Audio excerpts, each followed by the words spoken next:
এ মুসলমান শুনে নাও গভীর মনোযোগ। একবার মুসলমানদের মধ্যে বিকট যুদ্ধ হলো। বাদশা জুলকারনাইন, যার নাম ছিল পৃথিবীর মধ্যে প্রতাপশালী বাদশা। এই গল্পটা করে আমি আলোচনার মধ্যে মূল ধারায় ফিরে যাব। একটু আলোচনার মধ্যে কান্ডা লাগা শুনবেন।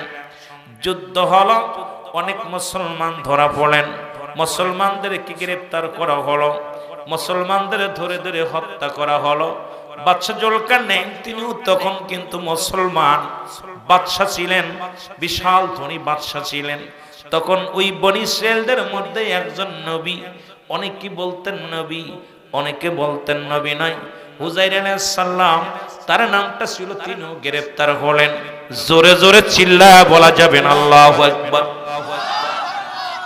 উনাকে যখন উনি বাদশা জুলকারনাইন কারাগারে এসে দেখেন হুজাইর আলাইহিস সালাম সকলের মধ্যে উনিও গ্রেফতার হয়েছে, ওনার সামনে যখন দাঁড়াইলেন অন্তরের ভিতরে আল্লাহর ভয় আসলেন, রাসূলের প্রেম জাগলেন, অন্তরের ভিতরে মরণের ভয় জাগলেন। বাদশা জুলকারনাইন কি করলেন? সঙ্গে সঙ্গে হুজাইর আলাইহিস সালামকে উনি কি দিলেন? ছেড়ে দিলেন। বললেন হুজুর আপনাকে আমি আজাদ করে দিলাম। উনি ওখান থেকে বন্দি ছালা থেকে যখন উনি ফিরলেন, ওখান থেকে যাইতে যাইতে বিশাল একটা পুরন প্রাচীরের পাশে বসলেন। বসে চিন্তা করে আল্লাহ এই দুনিয়াটা তুমি কেমনে বানাইলা। গবেষণার মধ্যে গেছে, অ্যারিস্টটল সক্রেটিস বই লেখা পর বলে নো দাইসেল, নিজেকে নিজে জানতে হবে, নিজেকে নিজে বুঝতে হবে, মান রাফান নফস, নিজের নফসকে চিনতে হবে। এখন তো আমরা অন্যকে নিয়ে ব্যস্ত, অন্যকে নিয়ে ব্যস্ত, দুনিয়ার মধ্যে নিজেকে নিয়ে ব্যস্ত নয়। কিন্তু আল্লাহর মাহবুব বান্দারা সদা সর্বদাই থাকতেন নিজের ব্যস্ততা, মাওলার প্রেমে পাগল পারাপার থাকতেন। দুনিয়ার জিন্দেগি তাদের ধরতে পারে নাই, দুনিয়ার লোভ লালসায় তাদের ধরতে পারে নাই। তারা দুনিয়ার মধ্যে ছিলেন আল্লাহ মুখাফেক্কি, দুনিয়ার কোন মুখাফেক্কি ছিলেন না। জোরে বলেন ঠিক কিনা? এরে হুজাইর আলাইহিস সালাম কেউ বলে নবী, কেউ বলে বিশাল দার্শনিক আল্লাহ, তবে উনি বনি ইসরাইলদের মধ্যে একজন নবী ছিলেন। জোরে জোরে চিল্লায় বলো আল্লাহু আকবার। আর একটু জোরে বলো। উনি প্রাচীরের কাছে বসে গাদা লইয়া, একটা গাদা ছিল সঙ্গে, অনেক খাবার পানি খাবার লইয়া বসে আছে। হঠাৎ করে চিন্তা করে আল্লাহ এই দুনিয়াটা এত সুন্দর বানাইলা, এত সুন্দর ভাবে তুমি গড়লা, আবার এটা শেষ হয়ে যাবে, তুমি কেমনে বানাইবা, কেমনে মানুষের বিচার করবা? এত কোটি কোটি মানুষ, কোটি কোটি প্রাণ গো আল্লাহ, তুমি কিয়ামতের ময়দানে কেমনে তাদের চিনবা, কেমনে তাদেরকে তুমি চিনিয়া তাদের বিচার করবা, জান্নাত জাহান্নামে দিবা? এই কথাটা যখনই জল্পনা কল্পনার মধ্যে আসে, আমার আল্লাহ কয় যাও আজরাইল যাও, হুজাইরের জানটা তুমি বাইর করে নিয়ে আসো, আমি ওকে প্রমাণ করে দিব আমি আল্লাহ। বানাইতে দেরি নাই, উঠাইতে মারতে দেরি নাই, সব কিছু পারি আমি। জোরে জোরে চিল্লায় বলো মারহাবা। আজরাইল আলাইহিস সালাম হুজাইর আলাইহিস সালামের সামনে হাজির হয়ে গেছে গো।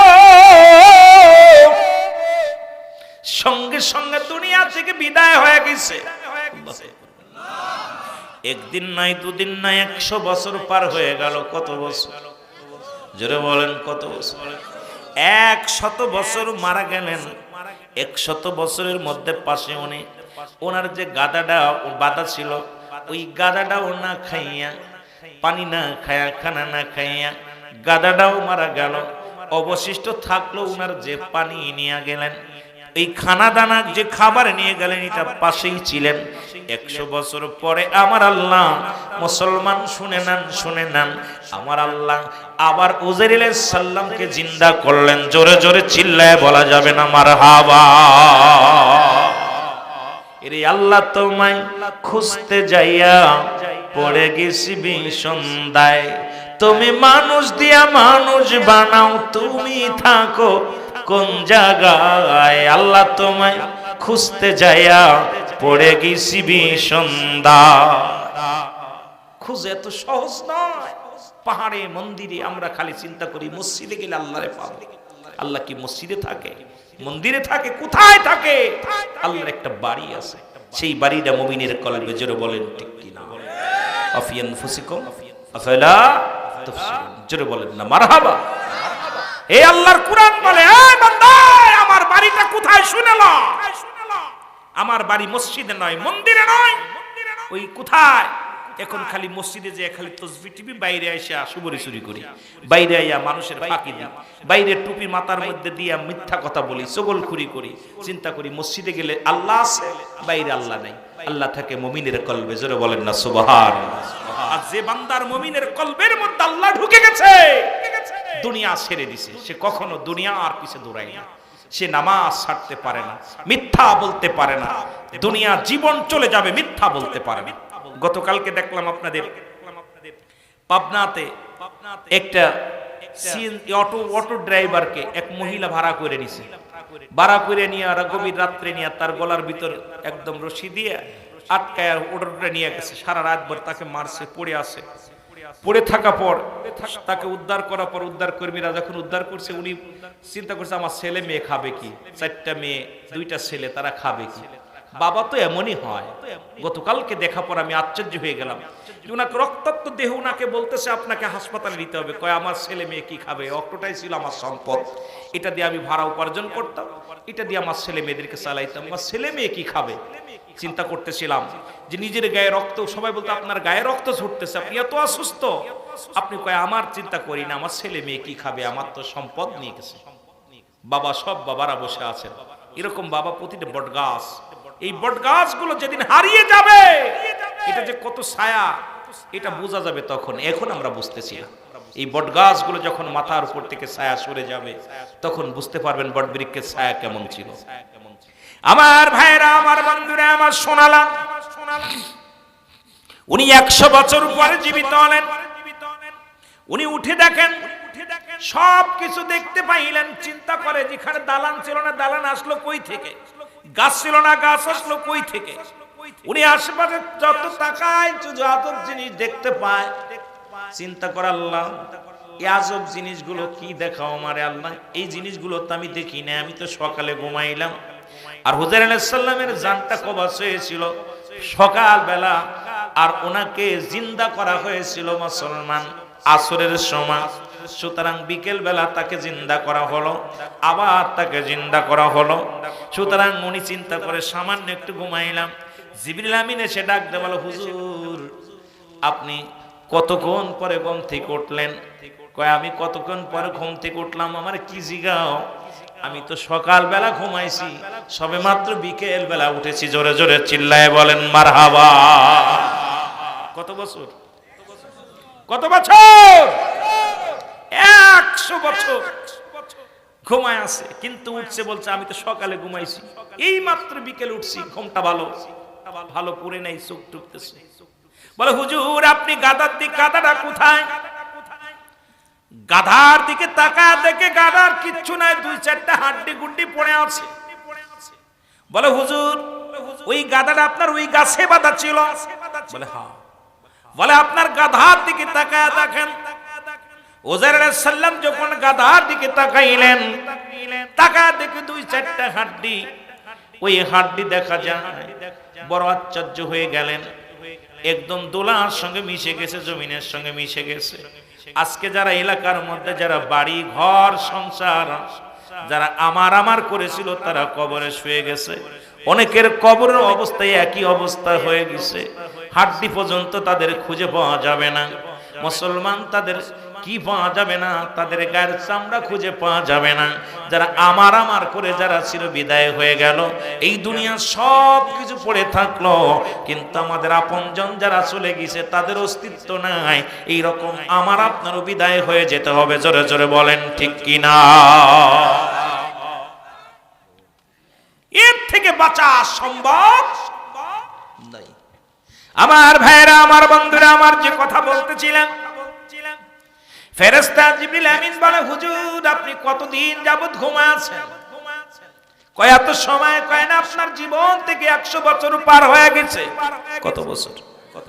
ওলামা একরাম যারা হাফেজ, মাওলানা, ইমাম সাহেব, আপনারা মঞ্চে আসবেন, মঞ্চে ভালো জায়গা আছে, আপনারা এসে বসবেন। আমি তো সবাই চিনি না, অনেকেরই চিনি না, দয়া করে আপনারা বসলে খুশি হব। ওলামা একরাম আপনারা নিচেই না বসে আপনার উপরে এসে বসবেন। আপনার চেয়ার আশেপাশে, আশপাশে চেয়ার আছে, ভিতরে এসে বসলে, সামনে পাশে বসলে মজা লাগবে। একটু মহব্বতের সঙ্গে দুরূদ শরীফ পড়েন, আল্লাহুম্মা।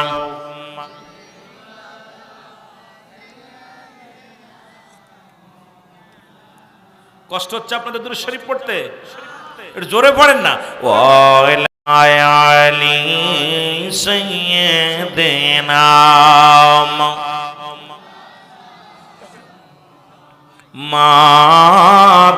মাদাল্লাহুম্মা। ওরে আদম যখন মাটি পানি, মোর নবীজি খুদ রাসূল, তার পরে পড়েন দুরূদ আল্লাহ ফেরেশতা কুল আল্লাহুম্মা।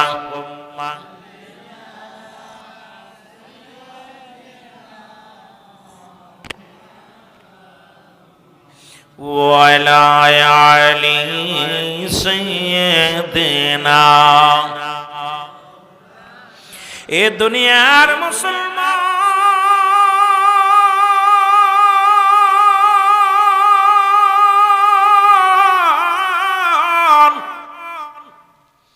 জিবরিল আমিন ডাকতে বলে, হুজুর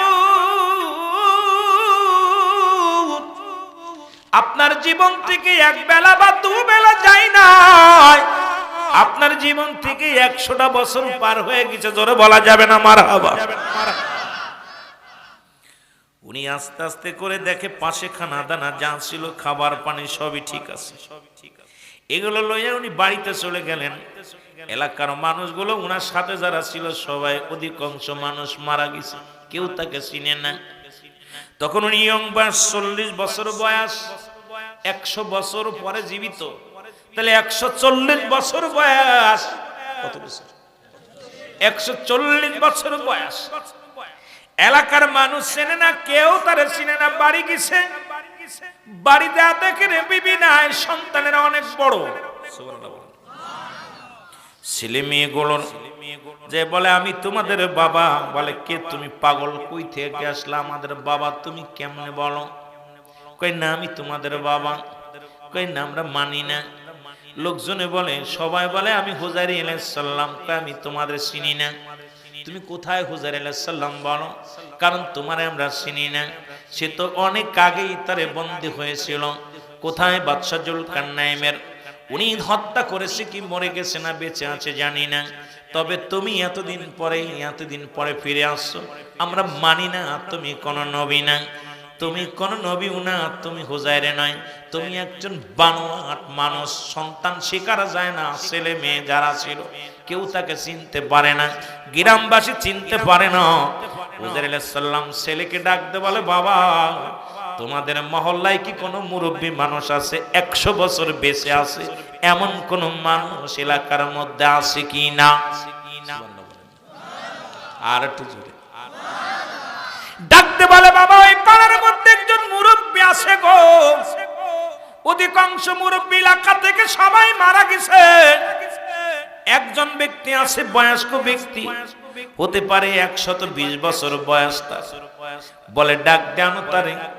ওনার কাছে চলে গেলেন, কয় আমি নিজেই যাব। যাও। যে বললেন আমি হুজাইর আলাইহিস সালাম। কয় না আমি মানি না, কারণ আমি মানি না। তুমি যে দাবি করো হুজাইর আলাইহিস সালাম, সে তো আমাদের থেকে আগেই বিদায় হয়ে গেছে। সে বাদশা জুলকারনাইনের হাতে বন্দী হয়েছিল। উনি তখন তৎকালীন জামানায় বন্দী হয়েছে। তারপর নাকি ছাড়ছে কি ছাড়ে নাই জানি না, এতদিন বেঁচে থাকার কথা না, তাকে আমরা মানতে পারি না। তুমি কই থেকে আসলাম? কারণ আজ থেকে 100 বছর আগে সে হারায়া গেছে। 40 বছর বয়স যখন তিনি গায়েব হয়ে গেছে, আর তারে খুঁজে পাই নাই। উনি বললেন না আমি হলাম হুজাইর আলাইহিস সালাম। সবাই লোকজন যখন বলতে লাগলেন, মুসলমান শুনে নাও, ওই মুরব্বী বলেন আপনাকে আমি মানবো। হুজাইর আলাইহিস সালামের 3টা গুণ যদি আপনার মধ্যে থাকে গো, আপনি আপনাকে আমি হুজাইর আলাইহিস সালাম বলে মেনে নেব। বলে তার মধ্যে এক নাম্বার, হুজাইর আলাইহিস সালাম তাওরাত কিতাব মুখস্থ ছিল, উনি তাওরাত কিতাব মুখস্থ পড়তেন। জোরে জোরে চিল্লায়া বলা যাবে না মারহাবা। উনি তাওরাত কিতাব, এই কিতাবটা ওনার মুখস্থ ছিল, পুরো কিতাবটা। যেমন আমাদের কোরআনের পাখি আছে, হাফেজগুলো মুখস্থ করেছে। এখন একজন হাফেজের ছাপাছে, আরেকজন যখন কোরআন পড়ে হাফেজ সাহেব ভুল ধরতে পারে। এখন সাধারণ পাবলিক তো আর পারবে না। হাফেজ সাহেবের সামনে ভুল করলে সে বলবে এই লুকমা দিব যে এইটা থেকে এইটা ভুল করছেন। তো হুজাইর আলাইহিস সালাম তাওরাত কিতাবের পণ্ডিত ছিলেন, তাওরাত কিতাব মুখস্থ ছিল। উনি সঙ্গে সঙ্গে তাওরাত কিতাব পড়া শুরু করলেন। সুবহানাল্লাহ বলেন না। মুখস্থ পড়তে লাগলেন। মুরব্বি কয় এটা মেনে নিলাম, একটা প্রমাণ তুমি দিলাম। 2 নাম্বার প্রমাণ, উনি যদি কোনো ব্যক্তি অন্ধ ব্যক্তির চোখের মধ্যে হাত দিত, চোখটা সঙ্গে সঙ্গে ভালো হয়ে যেত। আল্লাহ তাকে এমন একটা মুজিজা দান করেছিল হুজাইর আলাইহিস সালামের, যদি কোনো অন্ধ ব্যক্তি তার সামনে হাজির হয়ে যেত, উনি আল্লাহ বলিয়া হাতটা যখন চোখের মধ্যে বুলাইয়া দিত, সঙ্গে সঙ্গে চোখের জ্যোতি ফিরে পেত।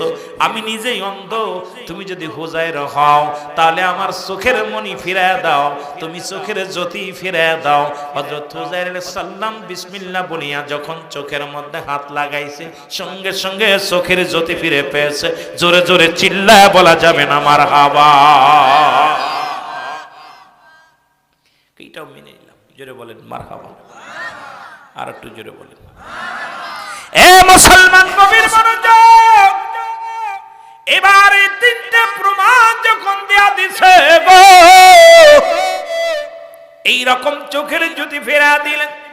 তাওরাত কিতাব এ মুসলমান মুখস্থ বললেন, এবং অনেক মানুষের দেখেই তার নাম বলে দিতে পারত।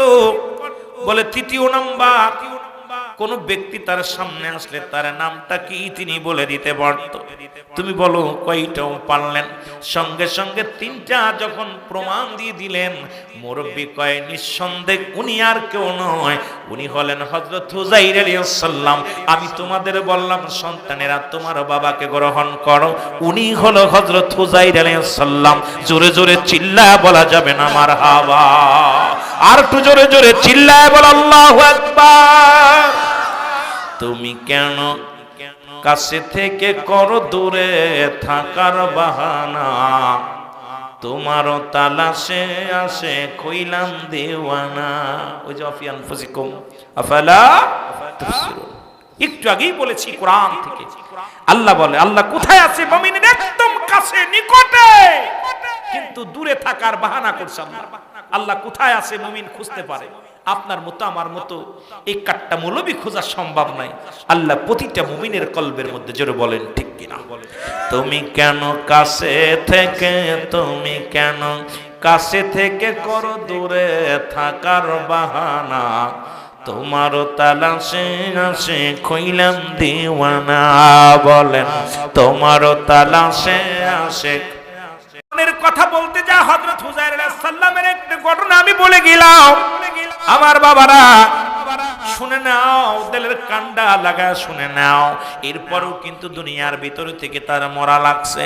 এই দুনিয়ার মধ্যে যত নবী রাসূল গাউস কুতুব কত বাদশা কত রাজা আসলো, সবার মৃত্যুবরণ করা লাগছে, কেউ দুনিয়ার মধ্যে নাই। এই দুনিয়া থেকে বিদায় হয়ে গেছে, এই পৃথিবীর মধ্যে বিদায় হয়ে গেছে। ওই বাদশা জুলকারনাইন যিনি বন্দী করেছিল তারও মরা লাগছে। ওনার বডিখানা ছিল লম্বা হলো 48 হাত লম্বা। কত হাত? একটু ওনার কথাটাও বলে আসি। এত বড় মস্তান ছিল, যিনি নবীদেরকেও গ্রেফতার করেছে, অনেক মুসলমানদের গ্রেফতার করেছে। এর লম্বা ছিল 48 হাত লম্বা। কত হাত? 48 হাত লম্বা ছিল। দুনিয়ার মধ্যে হায়াত ছিল মুসলমান 1600 বছর হায়াত পেয়েছিল দুনিয়ার মধ্যে। কত বছর? কত বছর? এত বড় ক্ষমতা আল্লাহ তারে দান করেছিল, 1600 বছর হায়াত দান করেছিল। মুসলমান আল্লাহ তাকে একটা মুজিজার ঘোড়া দান করেছিল। এই ঘোড়াটা যখন একটা কদম ফেলতো, এক কদমে 12,000 মাইল অতিক্রম করতো। জোরে বলা যাবে না আল্লাহু আকবার। কত হাজার? 12,000 মাইল অতিক্রম করত। বাংলাদেশটা 12,000 মাইল হবে না। সুতরাং বাদশাহ জুলকারনাইনের গোড়াটা বাংলাদেশে আসা লাগবে না, একটা থাকবে ভারতে, একটা থাকবে পাকিস্তানে। 12,000 মাইল, খালি একটা কদম থেকে আর একটা কদম ফেলাইলে 12,000 মাইল অতিক্রম করতে। কত হাজার? 12,000 মাইল। এ মুসলমান যারা মক্কা মদিনায় হজ করতে গেছেন নি কেউ? হাজী ভাইরা শুনেন, যদি কেউ যান মক্কা মদিনা থেকে উত্তর দিকে একটা মহকামা দেখা যায়। এই মহকামাটার নাম হলো আলেকজান্দ্রিয়া স্মৃতি শহর। এই শহরের মধ্যে বাদশাহ জুলকারনাইনকে শুয়াই রাখা হয়েছে। ওখানে একখানা সাইনবোর্ড লাগানো আছে। ওই সাইনবোর্ডের মধ্যে বাদশাহ জুলকারনাইন জীবিত থাকতে লিখে গেছেন, আমার হায়াত এত সীমিত, আমি যদি আগে জানতাম দুনিয়ার প্রেম ছেড়ে দিয়ে আমি মওলার প্রেমে পাগল হইতাম। কত বছর? কথা কয় না, সীমিত। আর আমাদের হায়াত, উনার হায়াত 1600 বছর হায়াত। বলতেছে আমার হায়াত হলো সীমিত, যদি আগে জানতাম যে এত অল্প হায়াত, তাহলে দুনিয়ার জিন্দেগি ছেড়ে দিয়ে মওলার জিন্দেগিতে পাগল হইতাম। আর আমরা 60 বছর 50 বছর বাস করতে উড়ে বাবারে আসতে পথে দেখলাম বাড়ি এমনি আসলাম, কত বিল্ডিং গুলো 3 তলা 4 তলা 5 তলা, কত ঢাকায় ফ্ল্যাট বাড়ি, আইরে মজার মজার বাড়ি করছে। কিন্তু আমার মওলার ইবাদত বন্দেগি, এই যে আমরা রমজান মাস গেল, অধিকাংশ মানুষ যাকাত ফিতরা ঠিক মতো দেই নাই। ঠিক কি না? ঠিক কি না? অধিকাংশ মানুষ যদি বাংলাদেশের মানুষ যাকাত দিত, আমার বিশ্বাস বাংলাদেশের দরিদ্রতা বলতে এই আমার ভিক্ষুক থাকতো না। আমার বিশ্বাস যে পরিমাণ শতকরা 2.5 টাকা হলো যাকাত। কত টাকা? কথা বলেন না কেন? 2.5 টাকা। 100 টাকা থাকলে 2.5 টাকা যাকাত দেওয়া লাগে। এখন নেশাব পরিমাণ মাল 7.5 তোলা স্বর্ণ, 52 তোলা রূপা, এই পরিমাণ মাল এখন অধিকাংশ মালিক হয়ে গেছে। আপনি গড়েন এই এলাকায় হাটুরিয়ার গ্রামে ঢোকেন, অধিকাংশ ফ্যামিলি এই পরিমাণ মালের নেশাবের মালিক হয়ে গেছে। তাহলে আপনি যাকাত দিবেন কারে? এখন যদি যাকাতটা সঠিকভাবে উঠানো হতো আর বন্টন করা হতো, আমার দেশের দরিদ্র থাকতো না, সব মানুষ ধনী হয়ে যেত। জোরে বলেন মারহাবা। আর একটু জোরে বলেন না। কষ্ট হলো, কথা কয় না কেন? এরপরে আমাদের দেশে ফিতরা ধরছে 115 টাকা। কত? 115 টাকা। দেখলাম এটাও অনেকে 100 টাকা দিছে, কেউ 70 টাকা দিছে। মানে মামা বাড়ির আবদার। কথা বুঝেননি? মামা বাড়ির আবদার একদম ইচ্ছামতো। ইসলাম ইচ্ছামতো চলে না। ইসলাম ভালো লাগে না আপনি অন্য ধর্মে চলে যান। ইসলাম যদি ভালো লাগে না, আপনার দরকার নাই, আপনি অন্য ধর্মে চলে যান। আপনাকে তো জোর করে রাখা হয়নি। ইসলাম মানলে ইসলামের বিধান মানা লাগবে। জোরে বলেন ঠিক কিনা? আরো জোরে বলেন ঠিক কিনা? ইসলামের আবিধানিক শাব্দিক অর্থ যদি আলোচনা করা হয়, অধিকাংশ মানুষ ধরা পড়ে যাবে। অধিকাংশ মানুষ।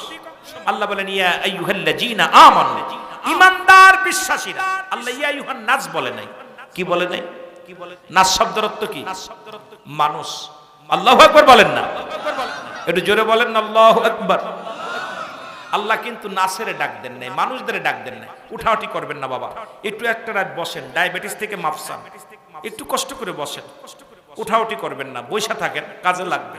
জান্নাতের বাগান, উঠাউঠি করলে আপনাদের নিজের ক্ষতিটা নিজে করবেন। আপনি যখন উঠে যাবেন আরেকজন আপনার দিকে তাকাইবে, একমাত্র জরুরাত ব্যতীত কেউ উঠবেন না।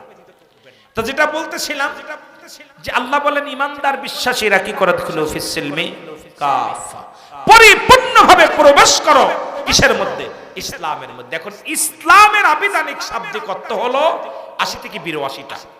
এটা নিয়ে যদি আমি আলোচনা করি, এইটা নিয়ে যদি আমি গবেষণা করি, ইসলাম মানে আত্মসমর্পণ, ইসলাম মানে নিজে না খেয়ে অন্যরে খাওয়ানো, ইসলাম মানে নিজে না ঘুমায় অন্যরে ঘুম পাড়ানো, ইসলাম মানে আমিত্ববাদ থাকবে না, ইসলাম মানে নারীর সতীত্ব পাহারা দেওয়া, ইসলাম মানে নিজে না খেয়ে অন্যরে খাওয়ানো, ইসলাম মানে এই যে বিধানগুলো নিজে সুখ দুঃখে থেকে অন্যরে সুখে রাখা, ইসলামের বিধান যদি সম্পূর্ণ মানেন 80 থেকে 82তে আপনার জীবন পরিবর্তন হয়ে যাবে। এখন ইসলামের মধ্যে ঢুকবেন, আপনার জন্য আপনি নারী সতীত্ব পাহারা দিতে পারবেন না, আপনি মানুষের আমানত নষ্ট করবেন, খেয়ানত করবেন। ইসলামের ভিতর ঢুকছেন, দাড়ি টুপি জুব্বা রাখছেন, সব ঠিক আছে, কিন্তু ইসলামের বিধান মানেন নাই। এই ইসলামের ভিতর ঢুকে কোনো লাভ নাই। ইসলামের ভিতর ঢুকলে আমার আল্লাহ রাসূলের বিধান মেনে চলতে হবে। জোরে বলেন ঠিক কিনা? বলেন ঠিক কিনা? আর যদি মনে করেন যে আমি করবো না, এগুলো আপনার ভালো লাগে না, চলে যান। কে ঠেকাইছে আপনারে? আপনি অন্য ধর্মে চলে যান। কিন্তু মুসলমান ধর্মের ভিতর থাকতে হলে আমাদের কোরআন, হাদিস, ইজমা, কিয়াস, আহলে সুন্নাতুল জামাতের আকীদা মানতে হবে। জোরে বলেন ঠিক কিনা? আরো জোরে বলেন ঠিক কিনা?